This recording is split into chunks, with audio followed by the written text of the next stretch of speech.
Okay, you guys, so now on to that fantastic Balmoral Estate shortbread. She has a neck to come back here and tell me about the best shortbread she's ever had in Balmoral. But my shortbread is what Queen Elizabeth had. So, let's make this shortbread. It's so easy, but don't tell her that. In a bowl, we've got 225 grams of room temperature softened butter. Salted, unsalted, really makes absolutely no difference because I'm going to add some salt anyway. So, to that, I'm going to add 225 grams of plain flour. You don't need to do anything with it, just throw it in the bowl. On top of that, I'm going to put in 110 grams of confectioner sugar, icing sugar. Straight in there, and then on top of that, I'm going to put 110 grams of cornflour. And this is what makes our shortbread really buttery, really soft, and really melt in the mouth, and not that crunchy shortbread that you sometimes get. And that's going in also. Then, my secret ingredient, just to freshen them up ever so slightly and give them a lovely little tang, is a little bit of lemon rind. So basically, a very small lemon, the rind of a very small lemon, or half of a big lemon. Just a grated rind, just in there, just to give it a little bit of scent, freshness. And then finally, a teaspoon of vanilla bean paste. So that will go in there also. And then, my friends, you don't need any equipment. You need your hands and your fingers. So clean hands, clean fingers, and you want to get in there and you want to mix that all up until it comes to breadcrumbs, and then it will all form into a nice bowl. There is nothing else to be added to that bowl. Then we've got some cling wrap, which we're going to wrap it up and put it in the fridge to chill for 30 minutes. And then we've got a rolling pin. We've got a scone cutter, or as some people call it, a scone cutter. No such thing, it's a scone cutter. I'm going to use the fluted edge.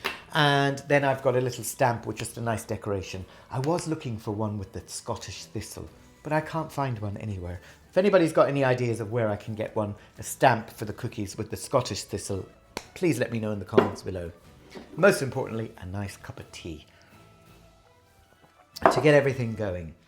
Then your oven temperatures are 350 Fahrenheit, 160 fan assisted or gas mark 4, and they will go into the oven for about 20 minutes just until set. You don't really want them to colour too much. You want to keep them nice and pale. That's the way shortbread should look. So I'm going to get on now with sticking my hands in here, and we're going to get all of this mixed together. So it'll take a few minutes.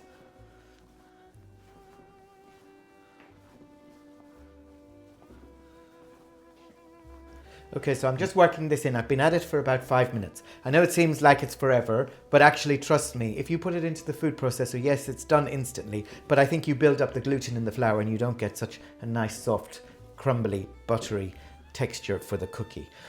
So, this is coming together now. I'm just going to start pressing it to get it to form a ball. And then once it's in a ball, we're going to pop it into the cling film and into the fridge for 30 minutes to help us to be able to roll it out.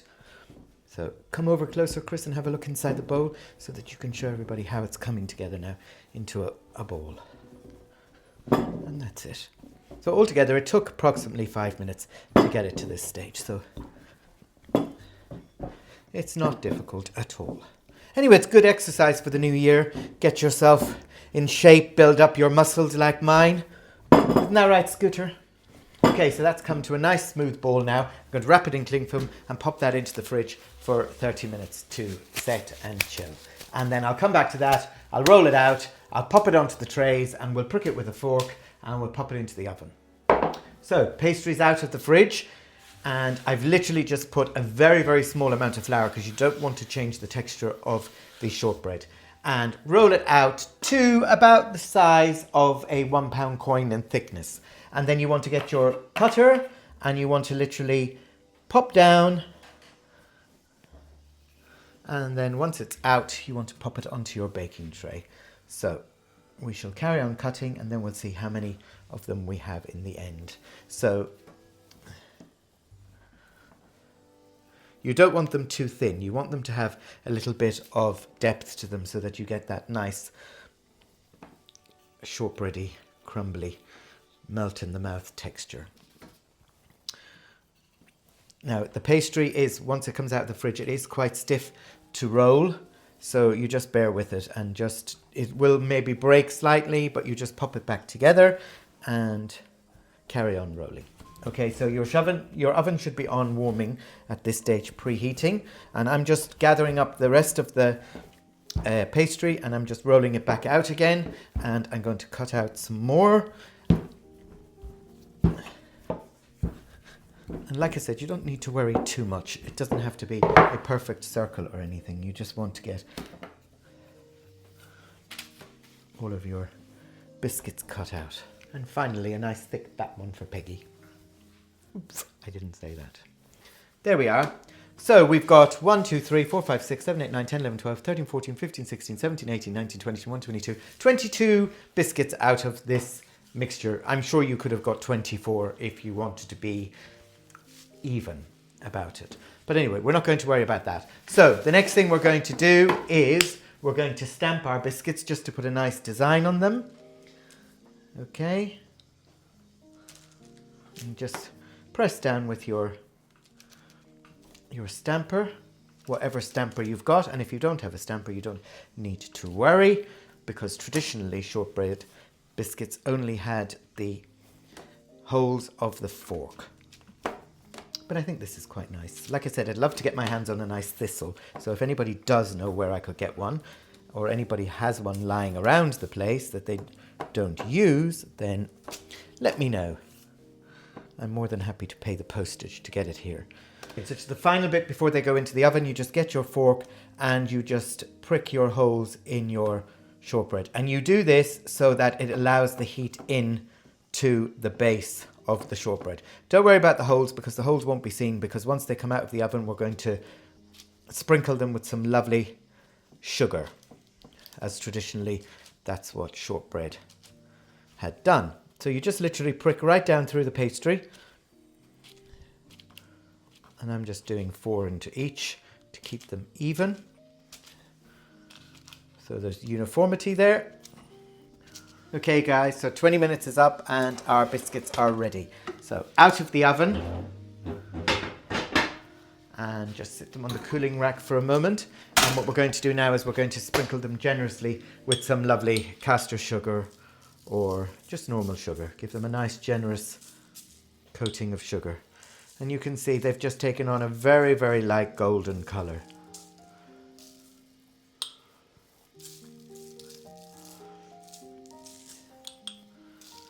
A good generous coating of sugar. Now come join me for a delicious cup of tea with one of the beautiful, beautiful Balmoral Scottish shortbread, and just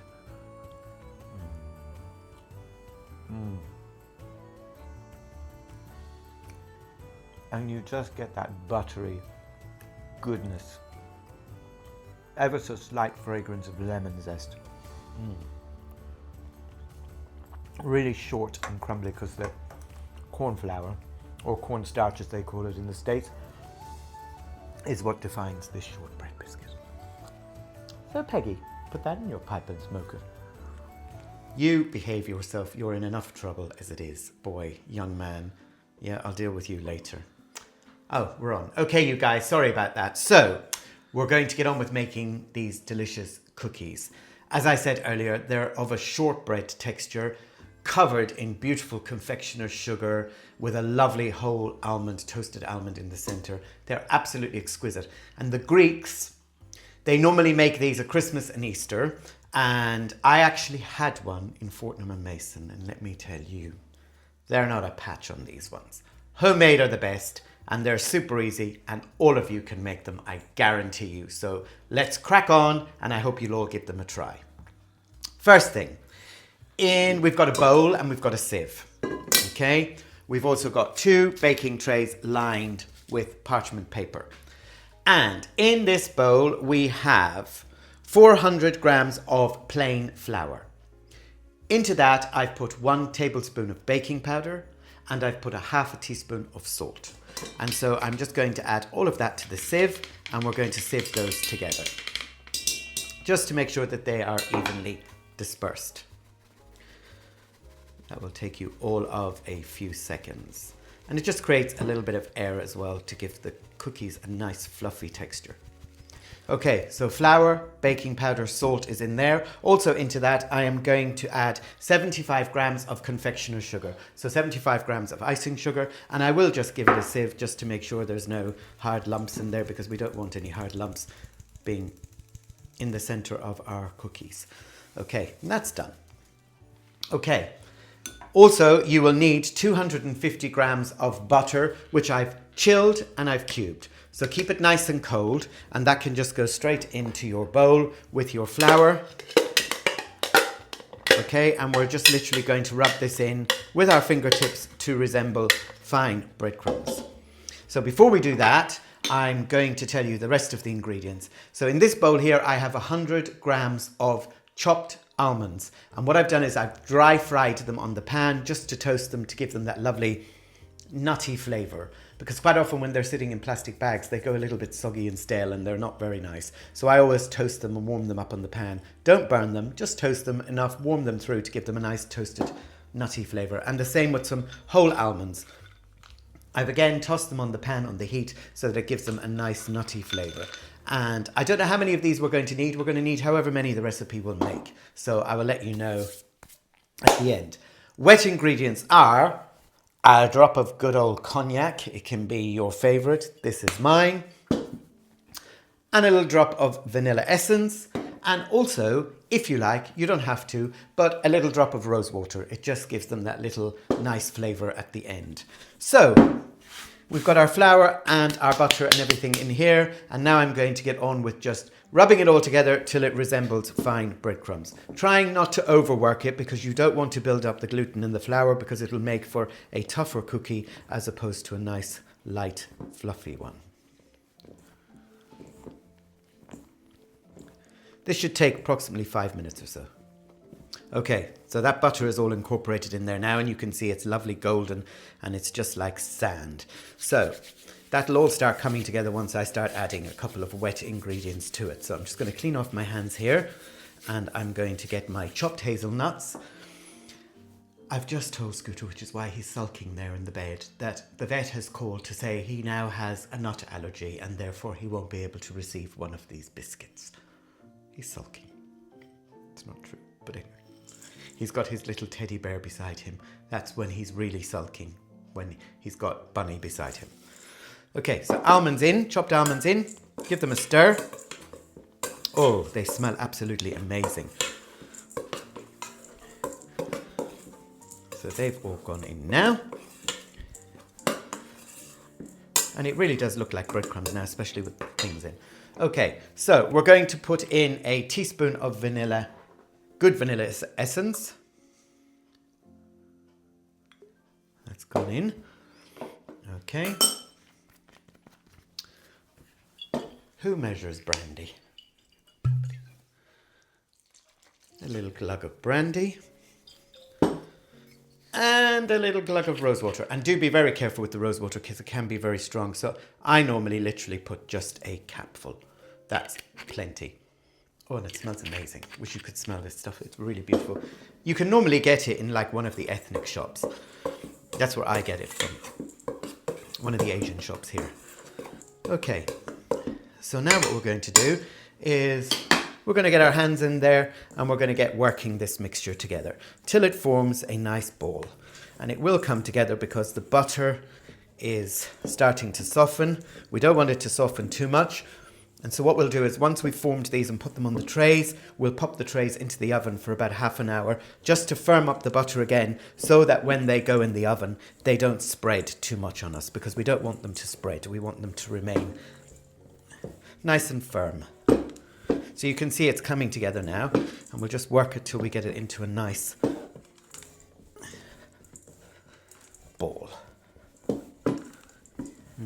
What a lovely smell. You can smell the brandy and the rose water. Okay, guys. So there we have it. Now what we're going to do is take a little pinch, okay, and we want to roll it. We want to roll it in our hand, okay, and we want to make a little hole in the center, and we want to get our whole almond and we want to stick that in there. And then we want to roll it back into the palm of our hand, okay, into a ball, and then you just ever so slightly do a little dimple, okay, with your finger. And that's basically going to give you the traditional shape of the, they call them in Greece and in Cyprus, kourabiedes, almond cookies. They're Irish almond cookies. Irish almond biscuits, hey. Now, so you've got the chopped almonds and you've also got the lovely whole almond in the center. So you literally want to just create a little dimple and just set them aside on your tray, about 1.5 inch gap in between them so that they do have a little bit of room to rise, but they're not going to spread hopefully or rise too much. Now I like to make them quite small, so they're just bite size. So you can see the shape of them now forming. Okay, so I'm going to get on with filling up this tray. Okay, you roll them in between your hands, you flatten them out, and then you put your little dimple in there. And that just gives them their traditional shape. Okay, you guys, so we've got 40 cookies out of that. So you will need 40 almonds, toasted, whole almonds. Okay, before we put these in the oven, because we've been working the butter with our hands and we've warmed it up, we need to put this into the fridge for about 30 minutes, just to firm up and chill again, so that we get that lovely crumbly buttery texture when they're cooked. So we're okay, so cookies are done. So we're just going to leave them on the cooling rack, on the tray for 5 or 10 minutes just to cool. If you try to lift them off now to put them onto the cooling rack, they'll just crumble. They need a few minutes to set. So just leave them for 10 minutes on the tray, and then we'll transfer them onto the cooling rack, and then we'll do the icing sugar over the top. Okay, you guys, and now let the festivity part begin. So cookies have been out of the oven for about an hour. They've cooled down, and I'm going to put some confectioner's sugar, icing sugar, into my sieve, and I'm going to just dress the bottom of the plate, so that'll be for the bottom layer of the cookies, and just give it a nice generous dusting. And then we're going to start placing our cookies, and plenty of confectioner's sugar over the top. Don't spare on the confectioner's sugar. It's what it's all about. And just keep stacking them up. So this is going to be your serving plate. This is going to be the plate that you're going to store them on. You can put them into don't put them into an airtight Tupperware, because you'll cause them to sweat and they'll get soft. You want to keep the air circulating around them. So I just normally leave them out, because to be absolutely quite frank, they don't last long in my house at all. Especially as soon as we start having people coming around for tea. They spot them and they think, oh yeah, I'll try one of those.